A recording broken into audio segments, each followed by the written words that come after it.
dood dheer kadib maxkamaddu markay aragtay eedii uu soo gudbiyay xeeralyaha ciidamada qalabka sida ee ku xusneed aayadda 178 suuratu al-baqara.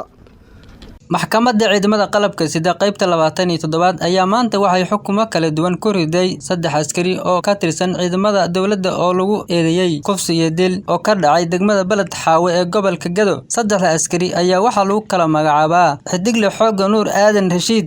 Xidigle Maxamed Maxamuud Buule iyo Dable Salaad Xareed Cali, waxaana xafiiska xiraalinta ku eedeysay kufsi iyo dil loo geystay marxuumad Ismahan Bakaal Maxamed, gudoomiyaha maxkamadda darajada koowaad ee ciidamada qalabka sida qaybta 27 Gaashaanle Maxamed Aamin Cabdulle Aadan oo xukunka ku dhawaaqay ayaa sheegay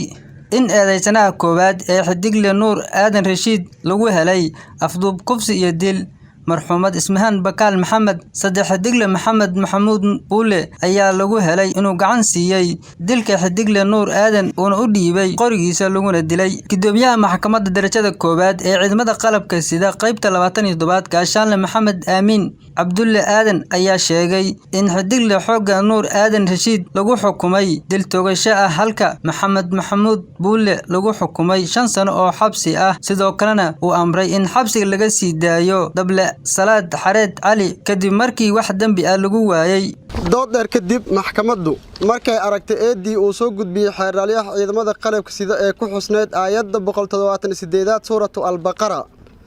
qodobka 104 xeerka ciqaabta ciidamada qalabka sida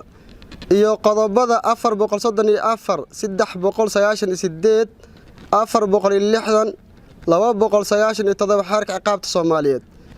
markay aragtay qiraaladii eedeysanaha koowaad iyo eedeysanaha labaad ay ka hor qirteen garsoorka maxkamadda darajada koowaad ee ciidamada qalabka sida markay dhageysatay baarihii dacwada iyo 4 marqaati oo xafiiska xeer ilaalinta hor keenay maxkamadda horteeda midna u dhuuxday marag furkooda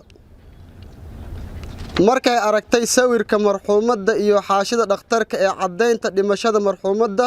iyo xaashida dhakhtarka ee cadeynaysa kufsiga marxuumadda markay aragtay dambi muujinta falka lagu geystay oo ah qori AK47 ah nabarkiisuna yahay 1-eber-eber-3-3 oo ay ku jirto 27 baalood markay dhageysatay doodii u dhaxaysay xeraalyaha iyo qareenkii difaacayay eedeysanayaasha sare ku xusan sidaas darteed maxkamadda darajada koowaad ee ciidamada qalabka sida waxa uu cadaatay in eedeysanayaasha kala ah kow Xidigle Xooga Nuur Aadan Rashiid Cali Nuur Madoobe 2 Maxamed Maxamuud Buule ciidankan ugu meeleysan 3 xeregle 19183 Subeer Cartan Faarax Buule ay yihiin dambiilayaal galay dambiga lagu soo kala eedeeyay waxayna maxkamaddu ku kala xukuntay kow dambiile Xidigle Xooga Nuur Aadan Rashiid Cali Nuur Madoobe dil toogasho ah oo ah qisaastii marxuumad Ismahan Bakaal Maxamed waxayna maxkamaddu ku xayuubisay darajadii uu sitay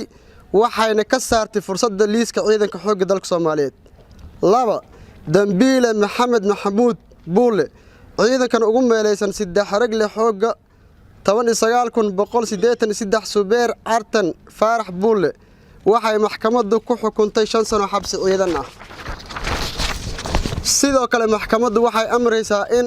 xabsiga si degdeg ah looga sii deeyo Dable Booliis 26342 Salaad Xareed Cali Salaad Afweyne maadaama maxkamadda ay u cadaan waysay dambi lagu soo eedeeyay haddaan loo haysan eed kale cidii aan ku qanacsanayn xukunka maxkamadda waxa u furan raacfaan. maxkamadda ciidamada qalabka sida qaybta 27 ayaa horay waxa ay xukumo kala duwan ugu riday askar iyo dad shacab ah oo lagu helay dambiyo kala duwan oo isugu jira dil, kufsi iyo dhac intaba.